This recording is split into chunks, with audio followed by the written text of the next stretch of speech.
Hi and welcome to Hygge and Homeschool. My name is Maya and I'm homeschooling two girls, a third grader and a toddler.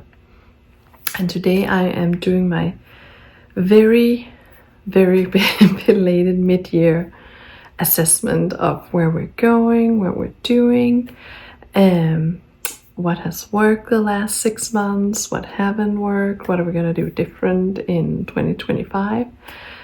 So I'm just going to start going through what we're doing and what we have been doing and what we're going to do going forward. Going through some of our subjects and some of the books my third grader is using. So I'm going to turn the camera around and show you what we do right now and what I'm thinking about it and what I'm going to change and how we're going to go forward from here.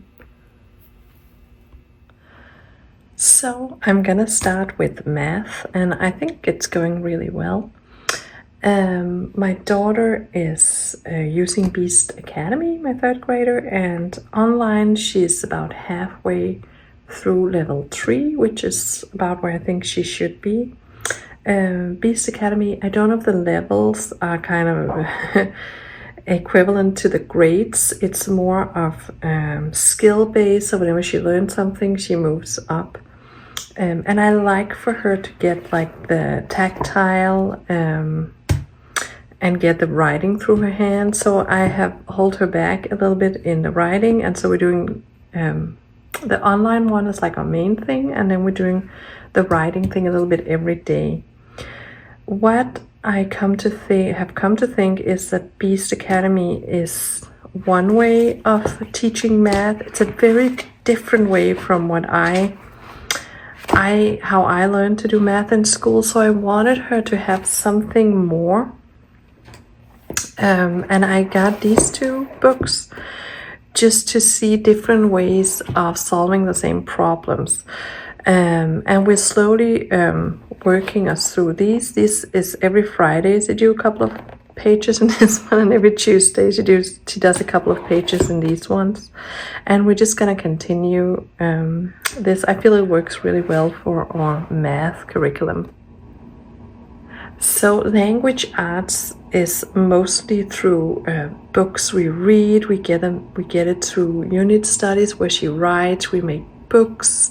I'm trying to incorporate doing a poem every day and a little drawing to get that writing going. I have made this little book for her where I try to write positive sentences that she copies and then does a drawing every day. And I think that's very sweet. And then on a daily basis, let me take, this one is going a little bit in and out of some things that I need to read up on and she needs to read up on. So this one is like going in and out, also because I don't want to overwhelm her with daily workbooks. So this one is, I'm thinking of putting it into the daily one. It was a weekly one. But here are what she does every day. So every day she does 2 pages in this one. She's almost done, I can see. I want to show you a page that she hasn't done. So it's just like she reads and fills it out. It's just a simple workbook for spelling and writing. And then every day, let me make sure. She also, that we don't see, I don't want to show her anything. I haven't told her I was showing this. So every day she does a page in this one, so I know she gets some reading in, and I know she has like the little questions to see if she comprehends, and I go through them afterwards with her. And then finally we had started grade 3, but I felt like I'd rather have a better foundation in the language arts, so we went back to the 2nd grade, and it's just really super simple grammar. What is nouns, what is adjectives, how do you put punctuation, and how to grow your vocabulary and stuff like this. I feel this is really like a good fundamental, getting a good language arts foundations for writing and reading. So that's our daily basis, is these 3 books, this one, and then writing a little poem. And then we do a ton of books and writing and different essays for our unit studies. So that's our language arts.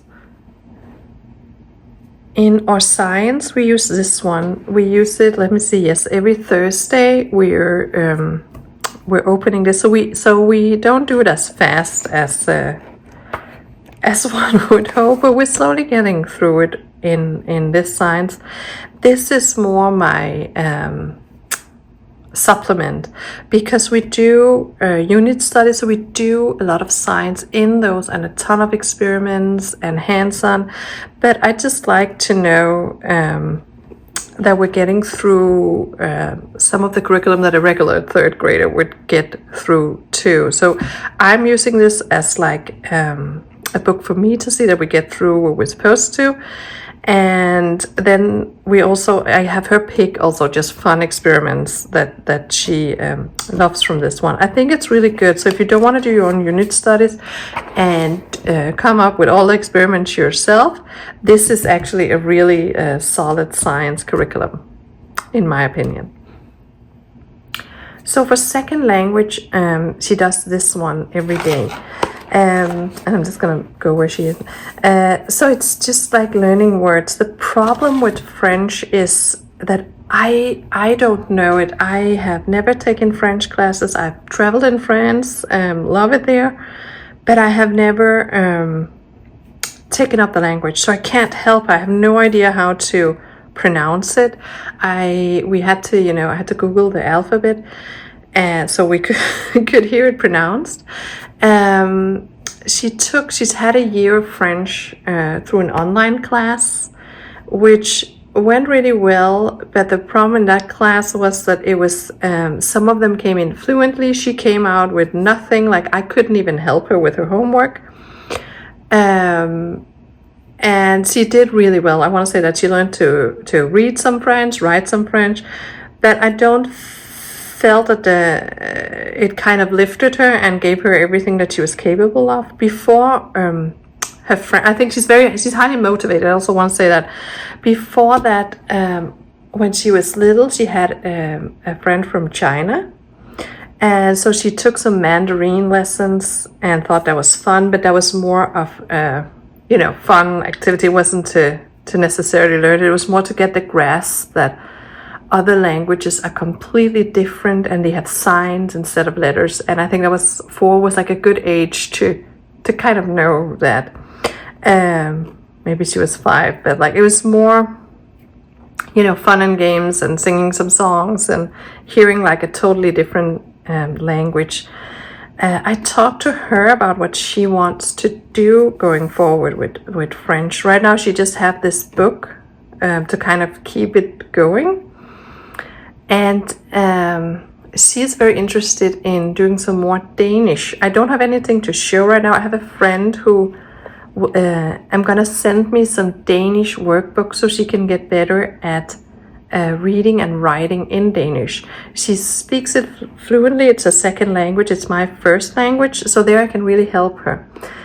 But I need to look for something like mommy and daughter French, because we want to learn it alongside each other also, so I can help her, because right now that's a problem that we only rely on Google. So I don't know if there's an app or some place that allows kids and adults to learn a language together.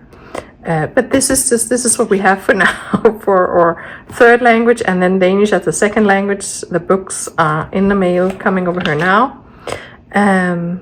Yeah. And then I had this geography book that I talked about in December. We've been going on and off. I crossed some over.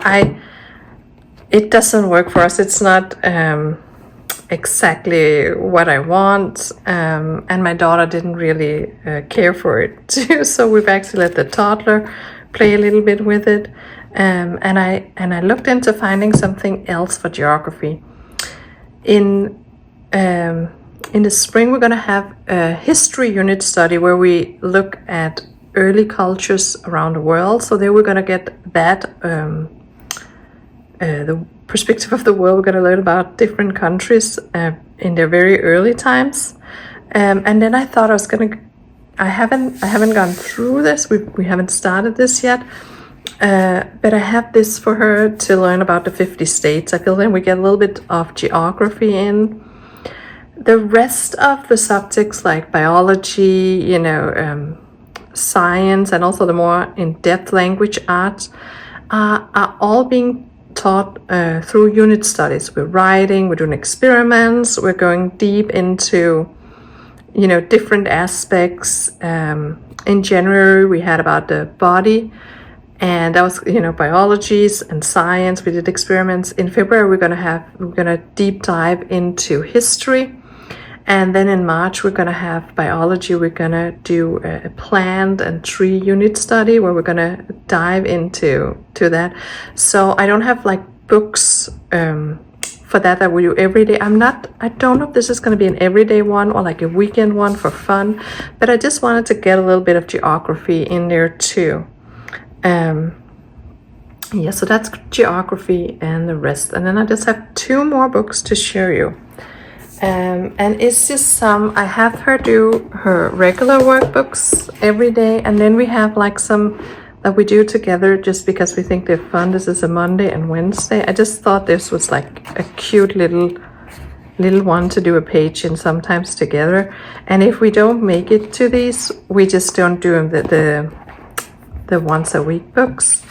I just thought it's fun, and we do them together. And I just got her new week book, so that's why we haven't gotten as far in these ones. So this is the one we're going to be doing this half year.